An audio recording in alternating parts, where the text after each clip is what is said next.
Hey folks, Zach Osterman here, IU Insider, Indianapolis Star, with your Friday rundown. If you're wondering, it is a little dark behind me. It's technically Thursday night. Mike Neislick and I, if you're watching this on Friday, and you will be because it's going to be posting Friday morning, Mike Neislick and I will spend the bulk of Friday morning and afternoon driving from southern Indiana all the way to Bettendorf, Iowa, which is in the Quad Cities area, Davenport, Moline, that whole area right on the Iowa-Illinois border. And obviously on Saturday, we'll drive to Iowa City for the Indiana-Iowa game, 3:30 Eastern Time kickoff on Peacock. Consider that one more one more public service announcement that you're going to need Peacock to watch this game. But I think a lot of Indiana fans know that by now. We are going to keep it a little tighter this week, hopefully, if I can cut my rambling. And just talk about a couple of things because this is a little bit of an unconventional Friday rundown. And obviously the Iowa game is kind of dominating everything. So to talk about it, just dive right into the Iowa game. A few things. There's a piece that went live Friday morning at IndyStar.com/sports just talking about Kinnick Stadium. You know, Jim Harbaugh somewhat famously said, and I think it was 2022, Kinnick is where top 5 teams go to die.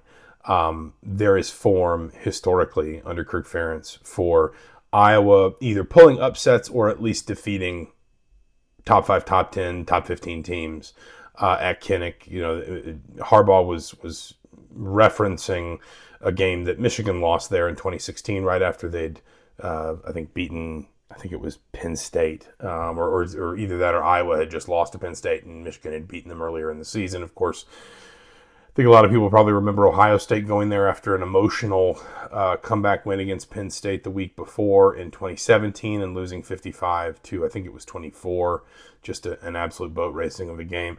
What's interesting is Iowa has not beaten a ranked team anywhere since beating Penn State, a top 5 Penn State team at home in 2021. Iowa has not beaten a ranked team in any of its last 10 tries. However, only one of those 10 was at Kinnick. The other were either on the road or on neutral fields in bowl games and things like that. The point is, Iowa just hasn't played a lot of ranked teams at Kinnick Stadium lately, but it is historically a place. It's one of the more difficult places to play in the Big Ten, full stop, and it is historically a place that gives, you know, ranked teams that might be overlooking Iowa, that might think they can impose their will a little bit on Iowa, which obviously plays a very specific way under Kirk Ferentz. It is a place that historically has given teams that are not prepared for what the assignment is when you play a Kirk Ferentz team, toughness, focus, you know, limited mistakes, just very physical, very, very challenging.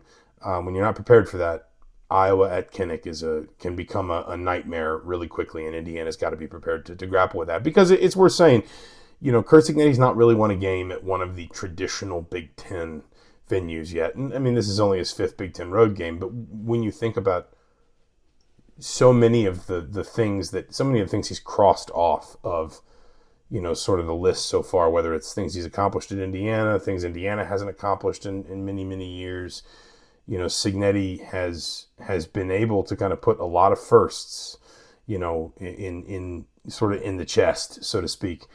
But he's not won a game yet. He only got, you know, 1 or 2 chances last year if you want to include Notre Dame in this. I know it's not a Big Ten game, but he's not really one that, you know, he doesn't have that signature sort of road win at a really difficult environment. And given Indiana's going to have 2 more really difficult road games after this later in the season at Oregon and at Penn State, you know, this becomes, I think, a very important game in a lot of different respects for Indiana, and handling that atmosphere is going to be a big piece of this. On the field, Mark Gronowski, the San Diego State transfer, is kind of the alpha and omega for Iowa right now offensively. He's got 9 total touchdowns, including 6 on the ground. He's Iowa's leading passer. I believe he will enter this weekend Iowa's leading active rusher. They're going to be without their top 2 running backs. Now, they've been kind of running back by committee this year, and Gronowski with the 6 touchdown runs, that gives you a sense they use him a lot in short yardage and red zone situations. It's not like, you know, that they have bell cow backs on the bench, but still, you're down your top 2 running backs. They don't really have they don't really have kind of that prototypical high level Iowa wide receiver that just kind of controls one side of the field in the pass game, like we've seen at times in Kirk Ferentz's tenure. So much of this really is, Gronowski, who had 3 rushing touchdowns in the win at Rutgers last week. They don't have, as a result of not really having a ton of sort of, again, bell cow running back, bell cow level talent at running back. They don't really have explosives in that area. They are last in the Big Ten. They have some runs, but not maybe what we would have expected of, kind of vintage Kirk Ferentz Iowa, where there's 1 or 2 running backs that behind a really good offensive line, and the line remains very good. But, 1 or 2 running backs that can just kind of consistently gash you for 12, 15, 20 yards at a time if you start to tire or you start to just kind of lose your focus. They do have a few explosive runs. They do not really... Gronowski's got less than 450 yards passing. They are last in the Big Ten in passes of 10-plus yards. They do not eat up a lot of ground through the air. Now, I think, there's a belief that the playbook is starting to expand for Gronowski, and you would understand that. We're into Big Ten play now. We're at week 5. But, and this might be a dangerous thing to say about a team that scored 38 points on the road in a Big Ten game last Friday, but this does feel like a game where if Indiana can get to the kind of crooked number that we've seen Indiana get to in a Nebraska game, in a Michigan State game, of course, certainly anything approaching what Indiana did last week against Illinois, I think it's going to be difficult for Iowa to keep up, because I don't think Iowa is an offense built to play fast.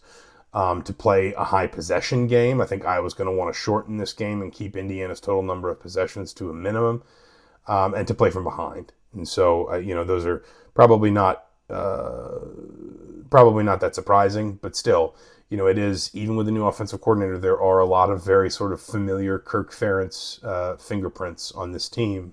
On defense, they do not allow explosive runs. I think they've allowed 4 runs of 10-plus yards all season and none of 20 or more.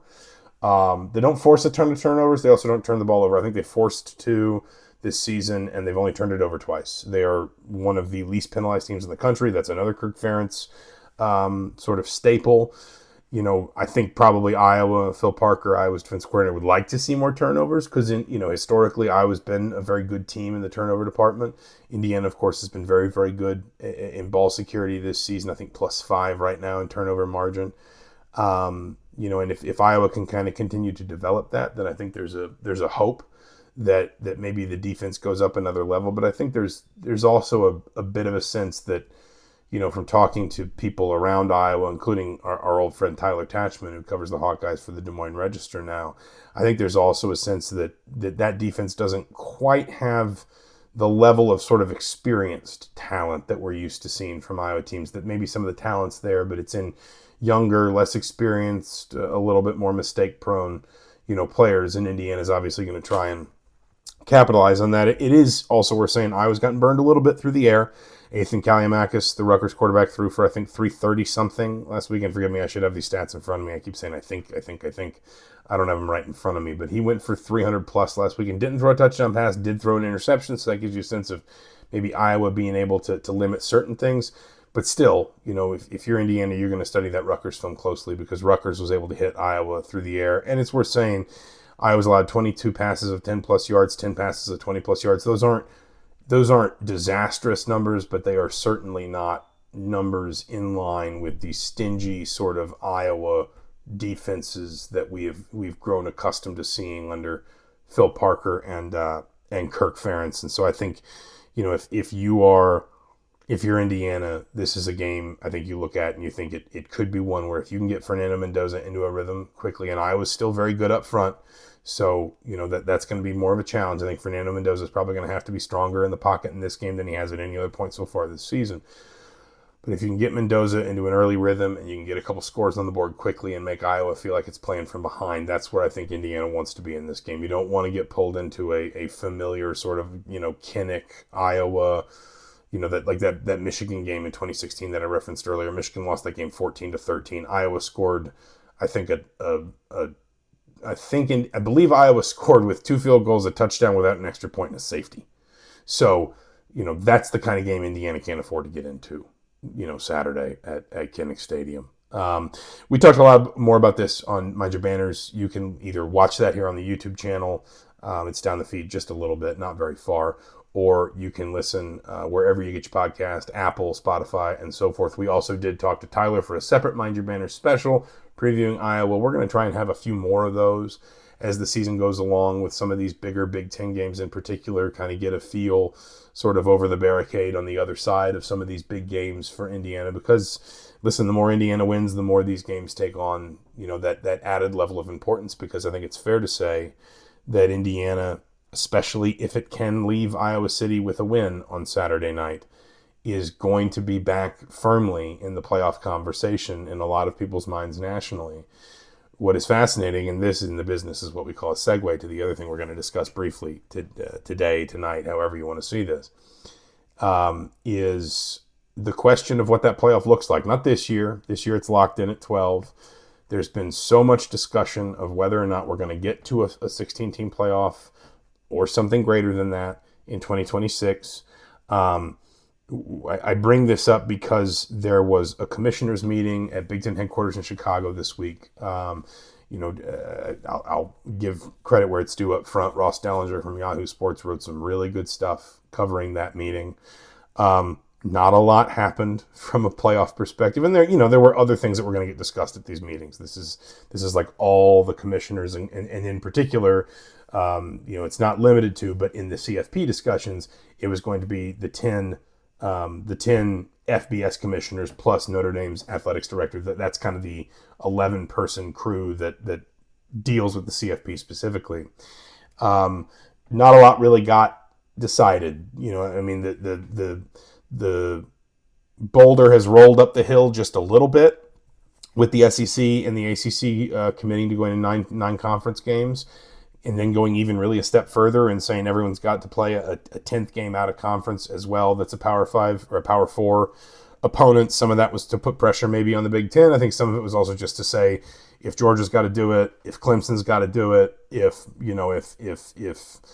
Kentucky's got to do it, or Louisville's got to do it, everybody's got to do it. And so there was kind of just an element, I think, of internal politics with that as well. But I think, the question now is, the Big Ten has said it really wouldn't consider like revisiting any format beyond the one that it is firmly entrenched behind, which is the 4+4+2+1+3, or 4-4-2-2-1-3. That's what it is. 4 AQs for the Big Ten and the SEC, 2 AQs for the ACC and the Big 12, 1 AQ for the highest ranked group of 5 team, and then 3 at-large berths for a 16-team playoff. The SEC is not a fan of that. I think the SEC's argument for the 5-11, just what we have now, but expanded from 7 automatic, what we have now, but with 5 AQs instead of 4, and then 11 at-large berths instead of 8. I think the SEC's attitude is basically just, you don't need to guarantee us 4. If we have a 16-team conference or a 16-team playoff, we're going to get 4 teams minimum in every single year. We don't need automatic qualifiers. We don't think that any other conference should be getting those. When they say that, I think the Big Ten is I think that's kind of the unspoken piece of that. The move to 9 games, I think there was a hope that maybe that would shake some things loose. Seems like it hasn't yet. It is worth saying, it is in the memorandum of understanding within the playoff that any format change would have to be approved by both the SEC and the Big Ten. That, you can agree with that or disagree with it, but that's been kind of in the working process for years now. These 2 conferences just have more authority than any of the others over the CFP format. And again, I think there was maybe a hope, or at least a curiosity over whether the SEC going to 9 games and kind of meeting the Big Ten where the Big Ten's at on that might lead to shaking some things loose. Nothing certainly came really out of these meetings this week in terms of concrete action forward, other than it sounds like, and again, I'm drawing on reporting from a couple people, but Ross Dellinger's work at Yahoo Sports. If you're interested, go read more of that. He did a really good job covering this. They are going to create sort of like a working group that I think is going to be based around athletics directors within these conferences rather than the commissioners. I think the idea is, hey, let's get some fresh sets of eyes on this. ADs maybe tend to have more informal relationships across conference lines because you have people you meet in the industry, people you work alongside, people you connect with at conferences or various events. And I think maybe there's a hope that bringing kind of some fresh eyes, some fresh voices, some fresh perspectives in can kind of dislodge some things. It is worth saying there is no imperative to get to 16. I think we have all assumed we would get to 16 at some point soon, because it is felt for several years in college athletics now, like when the big conferences want something, they find a way to get it eventually. But it's not guaranteed. And to get there for 2026, again, 2025, we're already locked in at 12. To get there for 26, there would have to be a decision made by December 1st. That's the deadline for any kind of format change to be implemented for the next year's playoffs. So we got, roughly 2 months. I mean, it's September. When you see this, it's September 26th. That essentially leaves you, 4 days of September plus October and November to meet that deadline or not. And I think there's a growing belief that we may not see, these schools or these conferences rather meet that deadline, and we may have a 12-team playoff for another year. And I don't think anybody would be that bothered by that. I don't think there's anyone's feeling a crunch or a rush. Everyone is much more interested in finding a format that their conference can really get behind and sign off on. And that may mean, something more than 16 eventually. That may mean 20. It may mean 24. It may mean, maybe I couldn't see it going past 32, but, we didn't even have a playoff 12 years ago. So at this point, nothing's off the table. But the next step does seem to be bringing the ADs kind of into the process a little bit more. Again, I would recommend you go read Ross's piece on that. It's really, really good.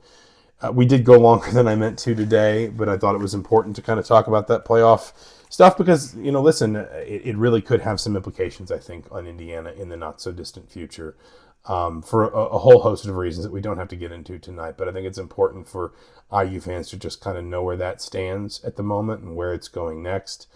But, of course, the more immediate concern is Iowa, 3:30 p.m. Eastern Time Saturday at Kinnick Stadium in Iowa City. Remember, you're going to need Peacock to watch it. That's one last PSA for you. But for now, for the Friday Rundown, for the Indianapolis Star, I'm Zach Osterman. We will talk to you soon.